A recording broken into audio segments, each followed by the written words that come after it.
దీని అంతటికి మూల కారణం ఏంటయ్యా అంటే మన వాళ్ళు చేసినటువంటి దుర్వినియోగము. ఓపీటీని, H1Bని చాలా దరిద్రంగా పర్ఫెక్ట్ గా ఎంత దరిద్రంగా వాడొచ్చో అంత దరిద్రంగా వాడారు. ఓపీటీ రియల్ ఎస్టేట్లు చేయటాలు, దొంగ గ్రీన్ కార్డులు పెట్టుకొని ఓపీటీ పేరోల్ రన్ చేసుకోవటం, దొంగ గ్రీన్ కార్డులు అప్లై చేసుకోవటం, జాబ్లు అప్లై చేసుకోవటం.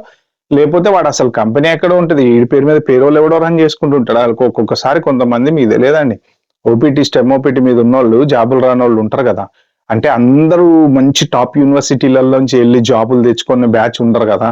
కొంచెం ఈ ఫేక్ బ్యాచ్ కూడా ఉంటారు కదా, ఏదో దొంగ సర్టిఫికేట్లు కొట్టించుకొని వెళ్ళిన బ్యాచ్, దొంగ యూనివర్సిటీలలో లెటర్స్ తీసుకొని వెళ్ళిన బ్యాచ్, ఏదో చెత్త 3 bedroom ఫ్లాట్ లో కూడా యూనివర్సిటీలు చాలా ఉంటాయి. అలాంటి వీళ్ళు ఏంటంటే సంపాదన కోసం వెళ్తారు, స్టూడెంట్ వీసా అక్కడి నుంచి ఓపీటీ తీసుకుంటారు. ఎవడో పేరోల్ రన్ చేస్తుంటాడో, అసలు వీడి పేరు మీద ఎవడు పేరులో రన్ చేస్తున్నాడో తెలియదు, ఎవడు శాలరీ చేస్తున్నాడో తెలియదు, ఎవడు ఏ జాబ్ చేస్తున్నాడో తెలియదు. అలాంటివి కూడా వాళ్ళ దగ్గర ఫ్రాడ్లు చాలా ఉన్నాయి అని చెప్పేసి గూగుల్లోకి వెళ్ళి కూడా తెలుస్తుంది. ఇదేం పెద్ద బ్రహ్మ విజయం కాదు, ఎందుకంటే వాళ్ళు ఇన్వెస్టిగేషన్ చేసిన తర్వాతనే ఇన్ని సీరియస్ డెసిషన్లు తీసుకుంటారు, లేకపోతే ఎందుకు తీసుకుంటారు. సో అది పరిస్థితి. ఈ ఫ్రాడ్లన్నీ జరగటం వలన ఇప్పుడు పరిస్థితి ఏంటంటే, ఇన్ని రోజులు సంపాదించుకున్నటువంటి కన్సల్టెంట్లు కానీ, సంపాదించుకున్నటువంటి 2-3 జాబులు చేసి సంపాదించుకున్నటువంటి వాళ్ళు అందరూ బాగానే ఉన్నారు.